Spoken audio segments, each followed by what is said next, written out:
Support for Back from Broken comes from Lift the Label, dedicated to providing hope for recovery from addiction. Recovery is possible and help is available in Colorado. Learn more at liftthelabel.org.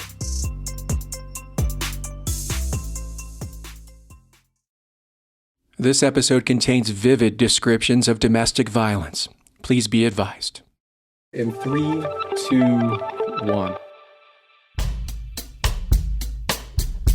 Lissa Yellow Bird-Chase understands how drugs, alcohol, and abuse can play into the challenges Indigenous communities face because she's experienced all of it herself.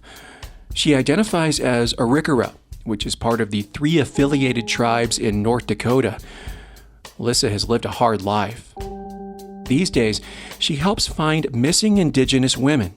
And she knows, the way she used to live, she could easily have been on the other side of a search.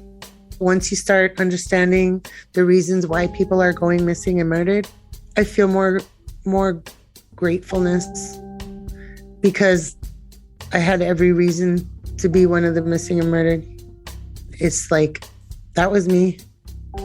How many times in retrospect that I've looked at different situations that have happened to me, I could say there have been a couple handfuls of times where I've had some pretty close near misses. Indigenous women are murdered up to 10 times the national average. And finding missing women on reservations is often hindered by a lack of resources and a fog of bureaucracy. Ever since she started searching for missing and murdered women, Lissa has begun to heal from years of trauma. But she was a broken spirit for a long time, until she was lifted by her elders' spirits. And now she provides hope for other natives who are looking for answers.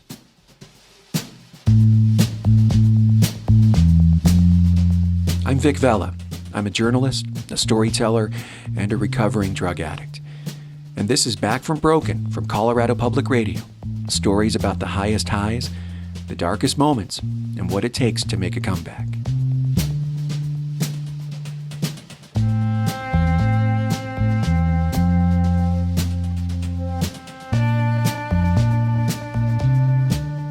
Let's take a quick cough break. Hold on a sec. And then take your drink. Yeah. Clear your throat. Get yourself together. Yeah. Yeah. If there's anyone who knows about holding it together and getting through things, it's Lissa. Her childhood was a kind of hell that most of us can only imagine. There were times when Lissa lived away from the Fort Berthold reservation and went to school in communities where few people looked like her. You know, there wasn't very many natives at that time, you know, in the very early 70s that really left the reservation at that point. Mm-hmm. Either they were in metropolitan areas or they were on the reservation. And when the school I went to, I was the first Native American there. Being followed by white boys, being jumped by them, 5, 6 boys deep, jumping a little helpless Indian girl. I remember my mom being upset of how beat up I was. And I mean, they beat me up so bad that they tore my new tennis shoes. Like, how do you even do that? But yeah. When we went to the school for some kind of relief, it was not uncommon for the teachers, the principals, the superintendent to tell me to go back where I came from. That's how my life started out. Just the nerve of that statement. Yeah.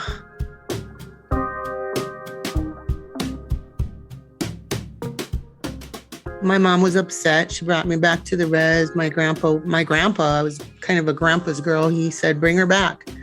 You know, I remember coming back and, you know, all the uncles were like, hey, we're going to teach you how to fight. We're going to teach you how to protect yourself. And they did. And so, you know, these same boys followed me. Even the police weren't helping. But when these boys followed me this one last time, I was ready. And they got me and I beat them up. And then the police showed up at our apartment to arrest me. Oh, Jesus. I rarely say this, Lissa, in interviews, but what you just said makes me very angry. It makes me angry how anyone could treat a little girl like that. It doesn't matter what color her skin is, just the way a little girl can be treated like that. I'm so sorry that you went through that. Thank you. Lissa lacked stability in her childhood. She and her mother moved around a lot, so Lissa wasn't able to develop a strong support system. And the adults in her life had their own issues they were dealing with. As an Indigenous person, Lissa knows all too well the ways alcohol has devastated tribes like hers, ever since the United States government forced natives onto reservations decades ago. It wasn't really until I came back to the reservation that I actually saw the effects of long-term alcoholism. It was almost like another bit of trauma added to my little basket. The physical effects it takes over their body, the stumbling and not being able to speak clearly. And, most of these in this area were relatives. You have this person and they're almost falling on you, but they're at the same time, they're saying, hey, it's good to see you. I'm your uncle or I'm your grandpa. It was almost like a mixed emotion, and we don't understand, like, why is this person like that? And then you see the bottle. We're taught to have respect and we're taught to acknowledge our relatives. But, as a kid, you're like, how do I be respectful? How do I acknowledge? How do I do what's expected of me when this person basically sometimes don't even deserve that kind of respect? You know what I mean? Yeah. As a child, you think that this person has a choice not to be that way. We never had that understanding of their trauma and what brought them to that point.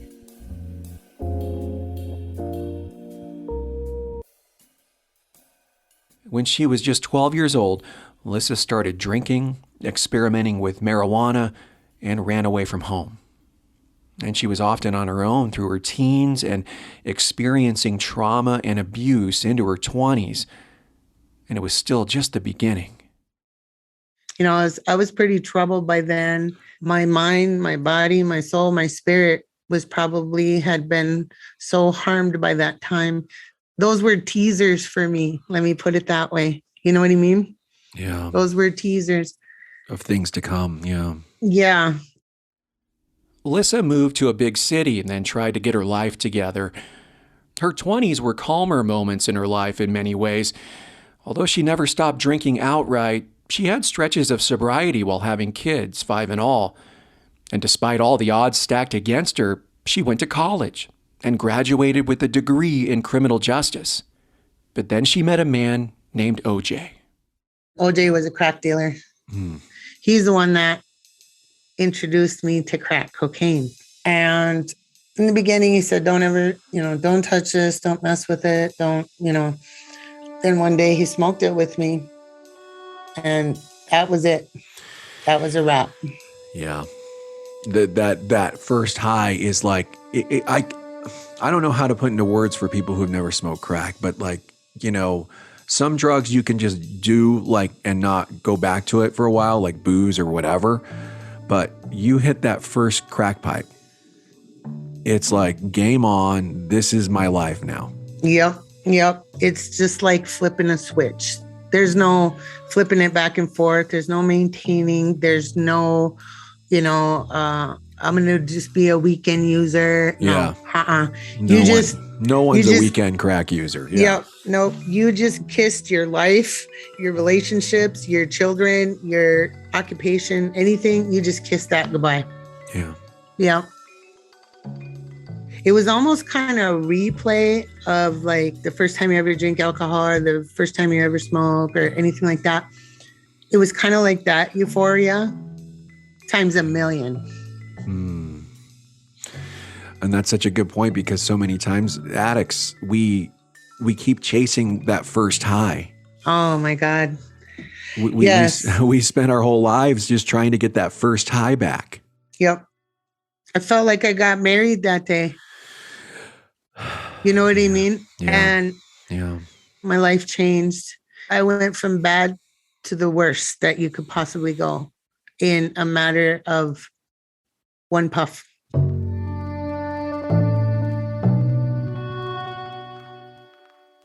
The volatility in Lissa's relationship with OJ was growing until it came to a head one night when Lissa was working late. She hadn't checked her phone for several hours. OJ was home with the kids, but spent the day getting drunk and high on crack.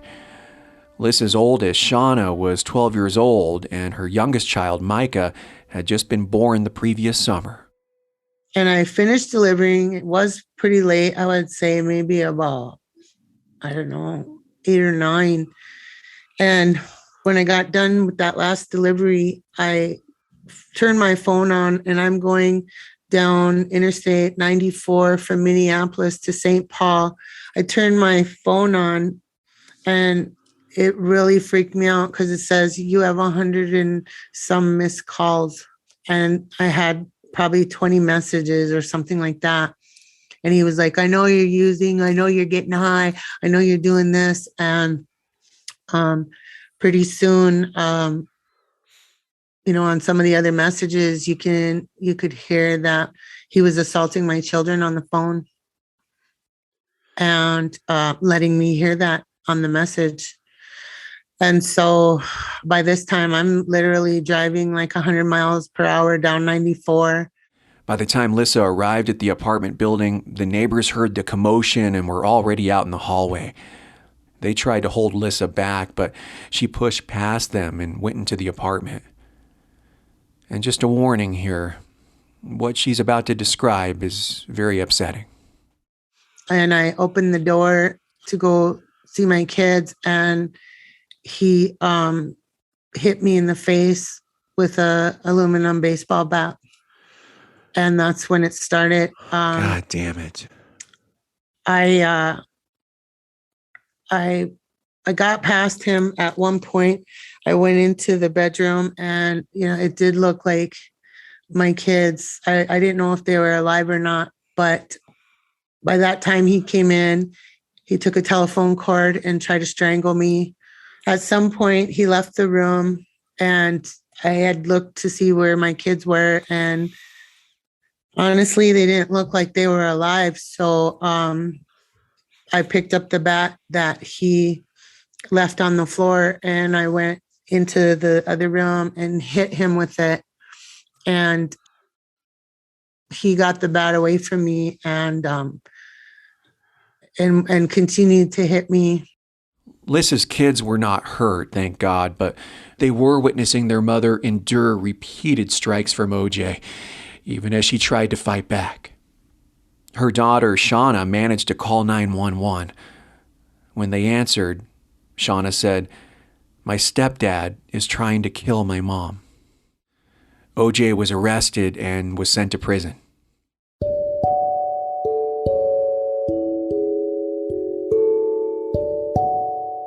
Lissa spent 2 days in the hospital, and when she rejoined her kids in the apartment, she just went on smoking crack. She stopped paying rent, and they all ended up living out of a motel room. After that incident with OJ, you didn't have anywhere to stay, so you stayed at a motel. Your 12-year-old daughter decided to run away. What was going through your mind when she left? Well, I was trying to get it together, on my own, really. And it broke my heart. I knew she had run away. And I was thinking of being honest with myself. Basically, took an inventory of all the reasons why she ran away. She was basically, the sole parent of her younger siblings. While I was out doing what I was doing, she had been through so much. She just witnessed what OJ had done to me. I couldn't imagine, I even hadn't been through that, Yeah. and I knew this in my heart that she was tired of it, and she left. Of course, I wanted my daughter with me, Of course, I wanted to call the police. I wanted to go find her. And then I thought, and then do what with her? Yeah. What am I going to do with her? Where is she going to go? She's going to come back to this hotel room, which isn't even really a home. I knew she had a better network than I could ever provide for her, really. Yeah. So I had to kind of balance the scale in my own head. Do I go get my daughter and bring her back to this mess, or do I leave her alone? And so I left her. And that choice did cause me some problems, and repercussions later, because my daughter misinterpreted what my intent was. And that was, I loved her enough to let her make her choices because I was incapable of doing that.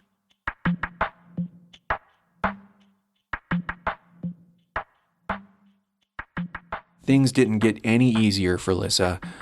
In the next 2 years, both of her youngest sons would get very sick. The stress kicked Lissa's drug use into an even higher gear. And to cope, Lissa started using and selling drugs. But she was soon caught by the police, and a judge sentenced Lissa to 10 years in prison. I remember in the courtroom that day when he said 10 years, I just, like, that feeling that comes over you, like when you take your first crack hit, it's like, but it wasn't a euphoric kind of wave. It was a heartbreaking rave. Yeah. Once I was locked up and I didn't have anywhere to run and I had the quiet time to invest, I started seeing things and hearing things. It was the voices of her ancestors, and what they had to say would change the trajectory of Lissa's life. More on that after the break.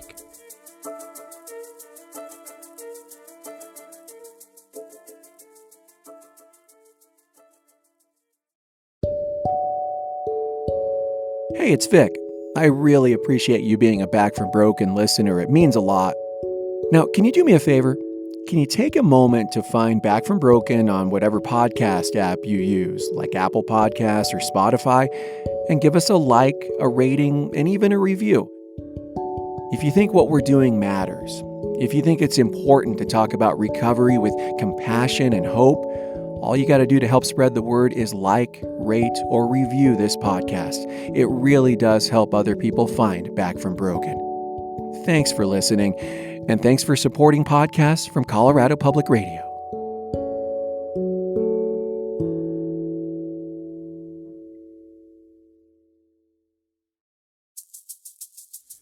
Lissa Yellow Bird-Chase was sent to prison for selling drugs. She says being behind bars gave her time to think. She also stayed away from drugs, and this gave her the ability to tap into what she called a higher plane. It threw me into a deep state of thinking, and I feel like I was actually been running around with this dangling cord here, and I had the time and the sense and the opportunity to take that cord and just plug it into the higher energy forces. Lissa was having visions of her loved ones, her elders, who came bearing messages of hope and wisdom.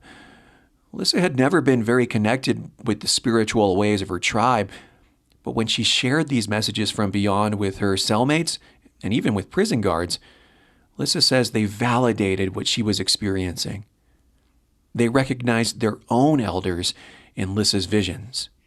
Yeah, so like people were validating, and that was kind of a big deal, is to be validated, because I guess I always just kind of thought I was a little nuts, and so any type of chemical reaction to ignore these kinds of connections was always probably something I did naturally, but not even consciously. So once I was in there, I didn't have anything to repress these connections.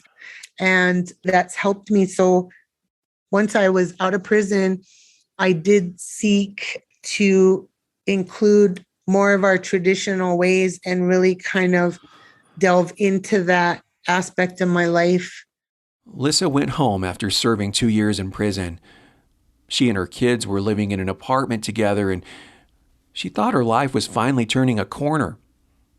But Lissa's visions were getting stronger and suddenly became more aggressive. Lissa was sensing tension among the spirits surrounding her family and the apartment complex. Then one day, as she and her kids were coming home from the grocery store, she experienced something chilling. I could just feel the hostility, the rage. I was like, oh my God, something's going to happen. I drove up over the curb onto the grass and I parked right in front of our balcony and I told the kids, you can take the groceries off from here. And the kids were like, Mom, everybody's looking, like, oh my God, like they probably think we're late. I don't care if they think we're lazy. You're taking them off here.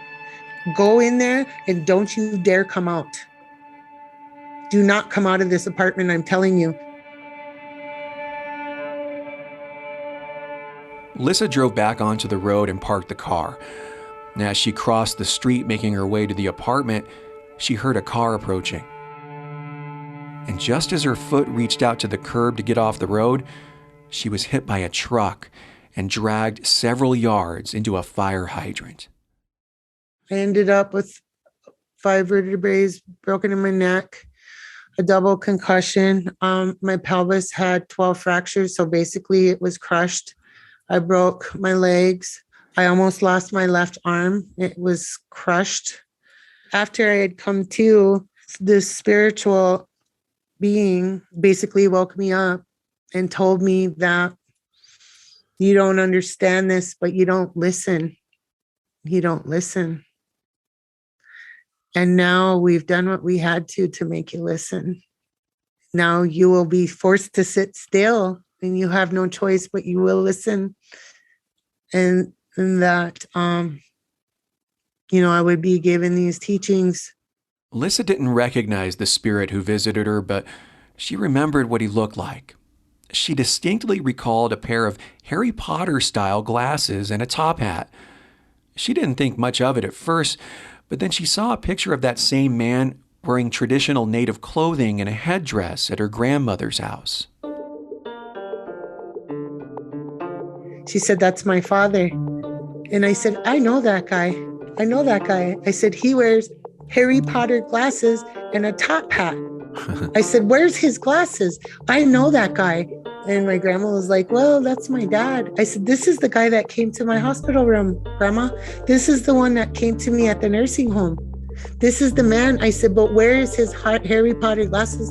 And my mom, she looks at me like I'm nuts and she says, who wears all their traditional outfit with Harry Potter glasses? and I thought, okay, well then, just then, my Auntie Jessie, she comes walking out of my grandma's bedroom and she says, you mean like this? And she shows me a picture of my grandpa, Ben, and his wife. It's an old picture. And he has the coat, like that felt coat. And he has a top hat, like I explained. And he's got the Harry Potter glasses. And I said, wow. Where did you get that? She said, it just came in the mail yesterday. It was an old picture that my grandma's sister made into Christmas cards. That's incredible. Lissa knew that her spiritual awakening was leading her to something important, but it wasn't clear yet what that would be. But she leaned into the spiritual teaching she was receiving. She started to embrace her traditional practices and began to internalize ideals of self-sacrifice.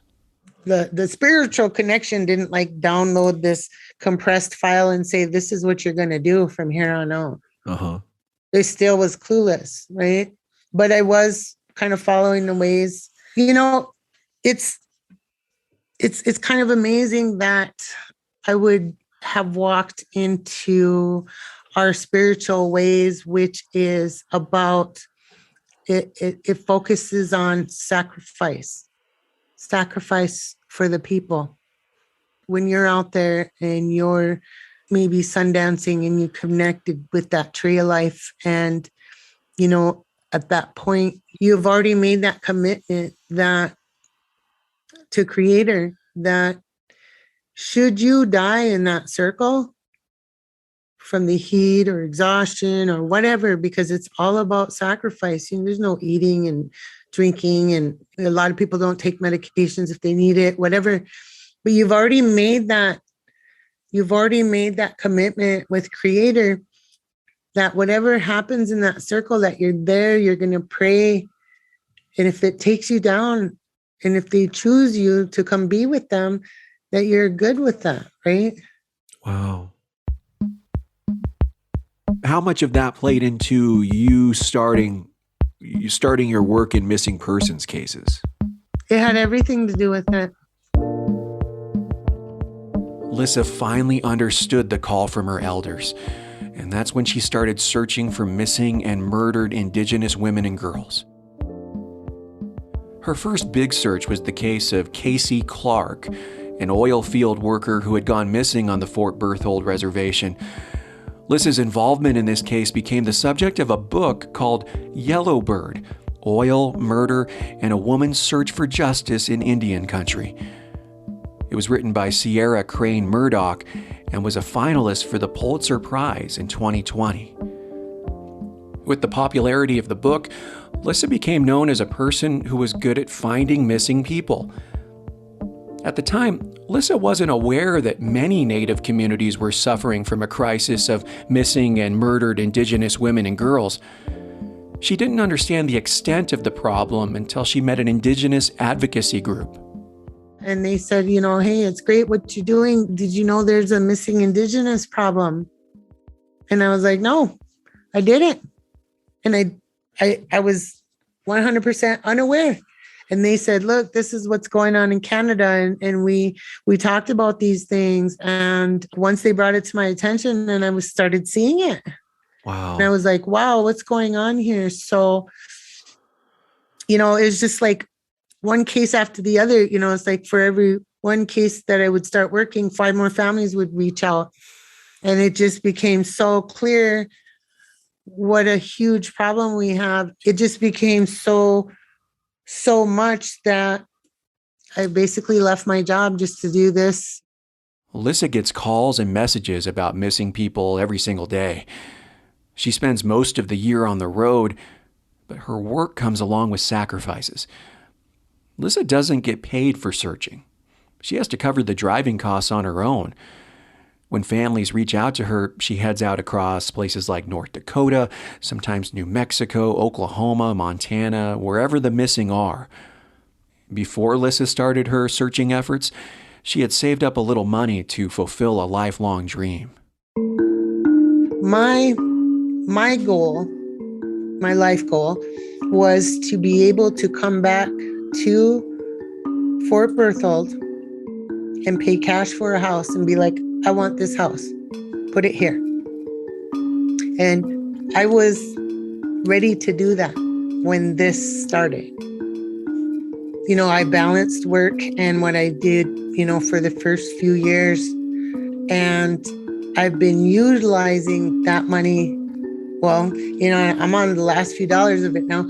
I have sacrificed all that looking for other people's loved ones. And I'm okay with that because this has started a movement here. It's your calling. It's your calling. Yeah. And it wasn't a straight line, but by gosh, you're here. I mean, what a blessing, really. I mean, we go from the ultimate form of selfishness, right? Where we're just like hoarding drugs and doing drugs and forgetting everyone else, to this is the ultimate form of sacrifice, personal selflessness, what you're doing now. Do you ever pause and reflect on that? How much of a change that's been for you? But that's walking in Creator's way. And the same, like when we were in that circle, We have already made a decision and a commitment with Creator that whatever happens to us, those prayers, those offerings, those sacrifices, we're willing to do whatever it takes. Because you know what? There's times I'm like, okay, I got to go on a search and I don't have gas money to get there. And something pulls through. Or a friend says, hey, I just want to help you out. Here's $150. You know, this is my life. I live it. I talk it. I breathe it. You know, it's immersed in every part of my DNA here. And the thing that keeps me going, my new euphoria comes from a family member that says, thank you.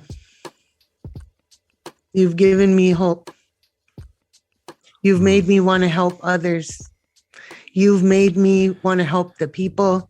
And it's not about me. It's about sending that word out. I have people that call and say, hey, will you come and train us? I have people that call and say, hey, we don't know where to start, but this is, you know, we're going to look for so-and-so. Can you give us some tips? People know that I'll answer my phone almost any time, even in the middle of the night. And just for them to reach out and to feel that comfort and that security, to know that they're not going to be judged or anything like that, and to make themselves vulnerable enough to make that first phone call, that's where the new euphoria comes from. Does the searching help you heal from your trauma? It does. How do you feel when you're out there searching for someone? There's a difference between knocking on doors, and then there's a difference between actually walking on Mother Earth and in a methodical way, every step you take on her skin with your dog or your other searchers or whoever is in that circle with you at that moment, and to feel her appreciation, to feel her honor, and to know that once you tune in and listen and be quiet and listen to even our own mother, she will give you clues to where her own children are. That's incredible, Lissa. I mean, we used to think that the drugs and alcohol provided euphoria, which we were wrong. But now euphoria comes from two simple words: thank you. What an incredible, incredible change.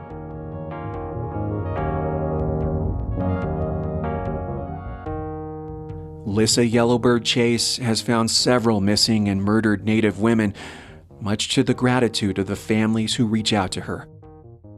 Lissa says she's mended her relationships with most of her kids, who are all adults now. They found a way to grow and heal together.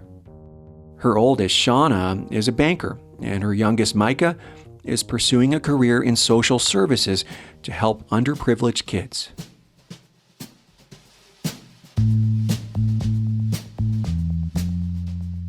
Back from Broken is a show about how we're all broken sometimes and how we need help from time to time. If you're struggling with addiction or abuse, you could find a list of resources at our website, backfrombroken.org.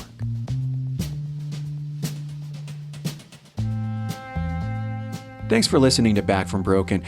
Please review the show on Spotify and Apple Podcasts. It helps other people find it. Back from Broken is hosted by me, Vic Vela. Our lead producer today was Luis Antonio Perez. Find a list of everyone who helped make this episode in the show notes. This podcast is made possible by Colorado Public Radio members. Learn about supporting Back from Broken at CPR.org.